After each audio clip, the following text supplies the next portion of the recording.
Hello and welcome to another video here on the Elliot and Matt channel. I am Elliot and I'm going to be doing a gardening video where I show you how to plant tomatoes and other vegetables in grow bags using a proper planting watering system. It is a very hot day here in Shropshire. I am already sweating. It's very hot here in the greenhouse. So I'm going to open all the doors, open all the windows. We do have automatic vents, but I need to open all the little slot windows which are behind me, all the vents, just to get some air flowing through. But I will be very sweaty by the end of this video. Right, my first job is to clean up where I'm actually going to locate the grow bags. So let's get to it. In case you are new to the channel and have not seen my greenhouse before, this is my greenhouse. It's around 10 years old now. And if I just show you inside, we have been starting off, well actually I'll show you what we're actually going to plant today. So let's start off with, we are going to plant a tomato. These are sweet millions and I have grown these before. We are going to plant a cucumber Femspot F1. New for this year, new for me anyway, we're going to be planting an aubergine Black Beauty, and I haven't grown this before, so it really is new to me. We're going to plant a chili pepper. We are going to plant another chili pepper, tricolour, and we have a few more tomatoes here. We have Alicante and we have Gardener's Delight, and they are definitely ready to go in the grow bags. Also, if you didn't know what a grow bag is, it's basically just a bag of soil, of compost, that contains lots of nutrients, and it is intended for use just for one growing season. After use, you can empty the soil out and use it on your garden as mulch or whatever you want to do with it. They usually have little holes or circles or squares that you can cut and you can put your tomatoes in. You can put them straight in, but I'm going to be using a growing system which I've used for many years very successfully, and it is these little containers here. So essentially they've got little spikes that you poke through the grow bag. You cut a hole as well in the middle. I'll show you the whole process. And when you plant the plant in the middle, and then you can water in the reservoir, and it literally kind of drip feeds the water into the soil for a slow release. And you can also feed in the middle hole as well. One tip I have learned over the years is to first of all break up all of the compacted soil in the grow bags. You can do this way. So what I normally do is take your grow bag and just give it a little tap on all sides. You can also do it on the end as well. Be careful not to completely break open the bag. So there you go, the soil is now, or the compost is now all nice and loose and ready for putting in position. Okay, so I have taken 6 of my Garden Innovation planters. Now, I don't know if you can still get these. I can't remember where we had them from, but they were made by Garden Innovation, and I have seen similar ones within the last 3 years, so have a good look out for them. There may also be updated versions of this same system out there as well. This year I have 2 grow bags. Sometimes I have had as many as 6 grow bags in this greenhouse. I'm only doing 2 this year, and typically you can kind of put 2 of these to a grow bag. It fits really well, but this year, I have done it in previous years, I'm going to put 3 in a row. They do fit, you can get them in. I know this because I've done it, and we're going to do it today. For this stage, you will need a pair of scissors. Now, it does help if you have a marker pen or something, and you can actually draw around the base of the planter of the container. But you can also just get the sharp edge of your knife and just kind of lightly perforate around where you want the first circle to be cut, and then obviously you can follow it round in a moment. So that's what I'm doing today. I can roughly see the hole that I've perforated. Take your scissors, be confident. You can always make the hole bigger if it's a little bit small, so always go a little bit cautious, because if you have the hole too big, then obviously your soil could dry out a little bit early. Now, you can also keep the one that you've cut out, if it works, as a template for all of the others. So good tip, keep that one to one side. So you can see all the soil is all nicely loose and not compacted at all. You get the planter and kind of put it in like this. In fact, actually, this is the perfect size hole. So I'm very good to have got this the first time. Sometimes it can take a little while to do. So push it in, make sure it's all the way in. If I just lower that, you can see it better. And then obviously, like I say, keep this template and repeat the exact same thing that you've done here. So You can also lay out your planters just to see that they do actually fit as well, so that gives you an idea of where they will be.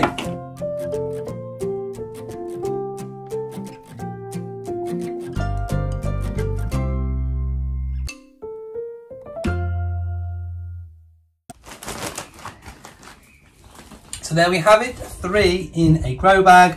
What you can also do at this stage is just lightly either fork over or use your hands to just kind of tease the soil, because obviously this is where your root system is going to go into. Also, I should have said it's a good idea to get ready some loose compost, because what you'll want to do is top up the soil when you've actually got planting, which we'll get to that bit in a moment. So now just repeat the same step with however many number of grow bags you have chosen to use.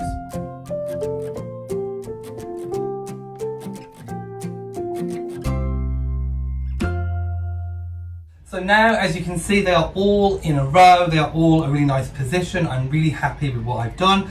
The next step is to lay out and organise where you are going to plant your vegetables. So I think I'm going to do something similar to what I've done for previous years, and that is keep my tomatoes to the left-hand side. It really doesn't matter. It's just my preference. And I'm going to put Gardener's Delight here on the far left. I will take them out of the pots in a moment. I'm going to put Alicante here in the middle. And then I am going to have the Sweet Millions on the very right here. So we've got one whole grow bag dedicated to tomatoes. Next, I think I'm going to have my cucumber over here. No, I'm going to have my cucumber in the middle. I'm going to have my aubergine on the right. And I think I'm going to have one of the chili peppers. I think I'm going to have the habanero paper lantern over here. And the reason why I've chosen that is because I think the vines of the cucumber might encroach a bit more on the tomato. So I'm thinking that that is a really good position to have them in. In fact, I could, on that basis, perhaps swap them over and put the cucumber on the very end. I do also have this spare chilli over here, and I have grown these in literally just plastic pots before. So I'm going to put this one on its own over here in this pot. And of course I will put all of the garden canes for support in as well. It is very important to support the plants when they are growing. Also, it helps with the weight of the fruit, especially tomatoes and cucumbers. But first of all, let's just get them in. Okay, so you take your Gardener's Delight. You can make sure it's been watered prior to doing this so it comes out nice and easy. So you can see the root system. You can tease them out if you want to. I have done it both ways, just put them in and also teased, and I don't really notice much difference, but if you want to give them a tease, you can. Just drop it in the hole. Now at this stage, you can actually take out some of the lower side shoots because they will be covered by some soil anyway. So just pinch them off. You don't have to use scissors. Get your compost that you've already got ready. You can use a shovel or you can use your hands, it doesn't really matter, and just kind of infill. I would say 2 or 3 scoops is enough, because don't forget the middle hole is not actually the main watering hole. The middle hole where the plant has gone is actually the feeding hole, and you should of course feed your tomatoes and anything in pots and grow bags at least once a week with some liquid fertilizer. Next, just take your hands and very gently push down, making sure not to damage anything, and just make sure it's nice and firm. Afterwards, we will give them a really good watering. Next, repeat all of the steps.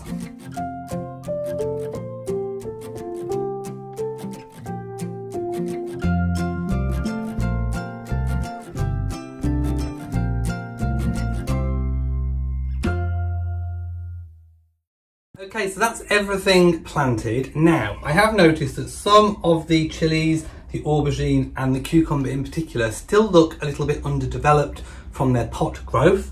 So I don't think they need any support canes at the moment. The tomatoes do. So what I normally do is string them all up in a row, all connected. So I think what I'm going to do for the tomatoes is maybe put some temporary canes in first. I'm not decided, so I might not do the canes in this video, but I will update you when I do the canes. For those people who have come to this channel just for this video, if you want to see progress of all of these, I do a weekly vlog, and I always, somewhere in the weekly vlog, do a garden update where I will show you the progress going through the whole summer. It is also important to talk about plastic wastage when we're doing these. So obviously I have these left over. In the UK, most of these pots are not recyclable, but you can reuse them. So if you have non-recyclable pots, make sure you keep them for cuttings or seed propagation, or at least take them somewhere where they can actually be properly disposed of. I think we should take a little closer look at what I've done. I've also, by the way, kept the little cards that came with them to tell you what they are, just in case you do forget. But yeah, here they are all in. Like I say, I'm not sure whether I'm going to do the canes today. I think I'm literally just going to water them in a moment and just see how they go. So there we have it. Let's tidy away a little bit and then I can get watering.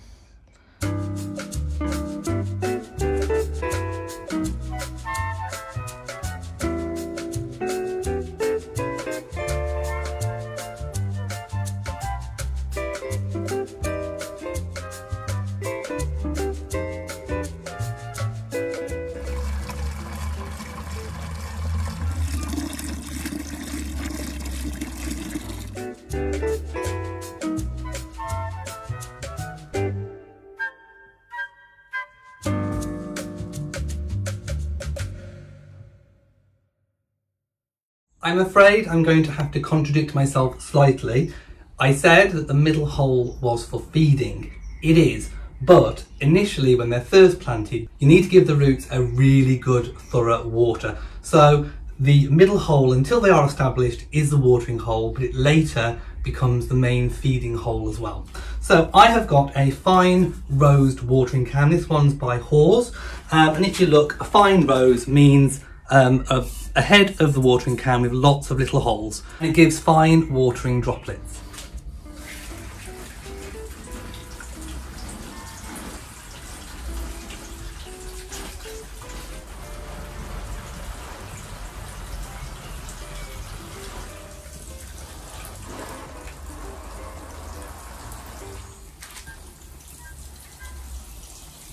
So what I did decide to do is to put some temporary canes in for the tomatoes, just the bigger ones. And now we have everything nice and watered in. Please make sure when they're first planted you water at least once a day. They can take more, 2-3 times a day.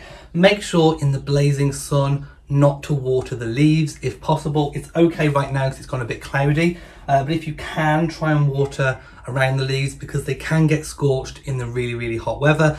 Probably the best time to water is the early morning and maybe late evening, but if they do get dry in the day, feel free to give them a drink. Also, do make sure you feed once a week at least. I'm using Westland Big Tom Super Tomato Food. Any tomato feed will do. Okay, so that concludes my video. As you can see, I am sweaty. I am ready to go in and get cleaned up and possibly have another shower. As I said in the video, I will update you every single week in my weekly vlog of the progress, so do make sure you are subscribed to the channel. Thank you for watching this video. If you have enjoyed it, then please give it a big old thumbs up.